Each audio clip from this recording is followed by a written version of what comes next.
You ever go to like Walmart or some sort of tire center and they put new tires on, new rubber and everything, okay? And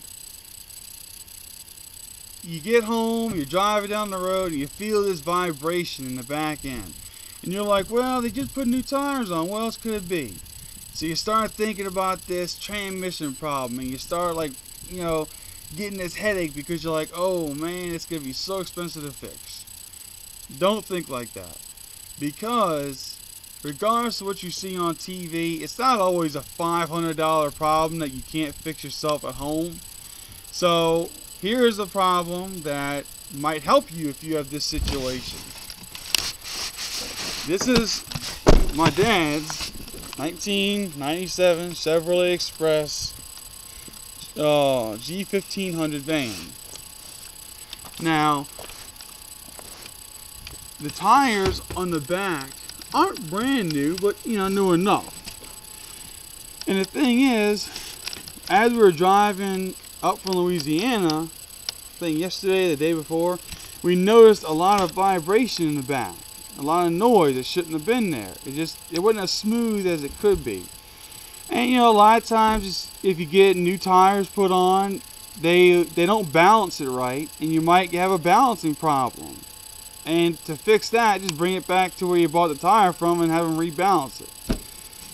It could also be, yes, it could be a transmission problem. It could be a front end alignment problem. It could be a differential problem, maybe low on differential fluid. It could be a lot of those things. Okay, it could be. It could be something very severe and just a big headache, and sometimes it's something so simple that you wonder how you could overlook it. Well, here's what I want to show you. This morning when I got up, I did the normal maintenance. I got a breaker bar, and I put a breaker bar on the lug nuts, and 3 of them were, about that much loose. And that's not a whole lot, they could be tighter than that, but that's not enough to really cause enough play to actually feel vibrations in that. So I started thinking, what else could be wrong? So I checked the drive shaft, and I tried, if you lay underneath the car, the way you check a drive shaft is you take your hand and you put it around the drive shaft and you try and move it. You try and twist it.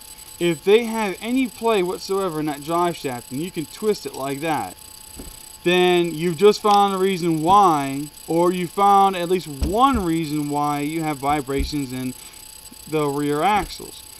It's because you don't have enough grease in the drive shaft, and it's causing it to allow play to wiggle. The simple fix, depending on what kind of car you have, you might need to buy your own grease fitting. Because back in the 40s, the 50s, the 60s, in the good old days when they built a car, they didn't try and save 5 cents on a grease fitting. They used to put it on there for you. But now, the dealerships, the manufacturers, they think they can just, well, we're not going to put a 10-cent grease fitting on. We're going to make them do it at home because 10 cents is really going to make a difference in our pocket, So, go to the store, buy a grease fitting. Now, if you look on the drive shaft, sooner or later you are going to see a Zerx head fitting, a small screw.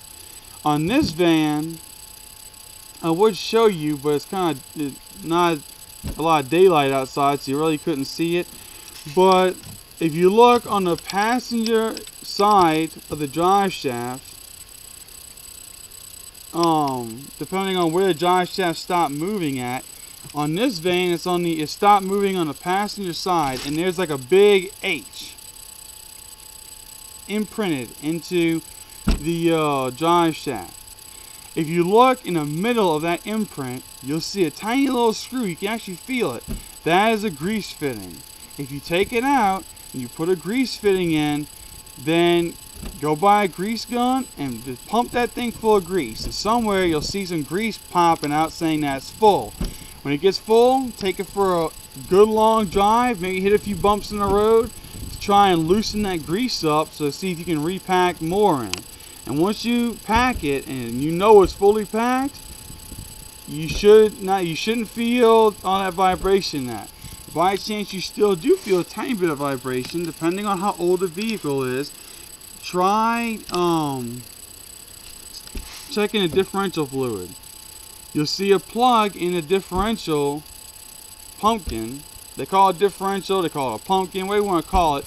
You'll see a drain, like a drain plug in there. Just take that plug out, stick your finger in, and see how low it is.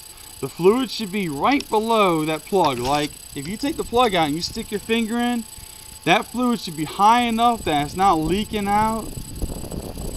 And if it's below, like if you gotta stick your whole like finger in there and it's like low, if you don't want to change it, at least add some new to it. But these are some things you can look at that might make your job a little easier when it comes to car repair. And to be perfectly honest, it makes it easier if you do it yourself, if you know how. Because it can be cheaper, but if you don't know how and you're scared to do it, don't go to some cheap guy down the road. You're going to pay for it later. Go to a ASE certified mechanic. Okay? If it's an ASE certified mechanic, is going to do it the right way. It might cost you 20 bucks extra, but in the long run, you know it's done the right way, and they'll actually do a diagnostics and make sure it's done the right way.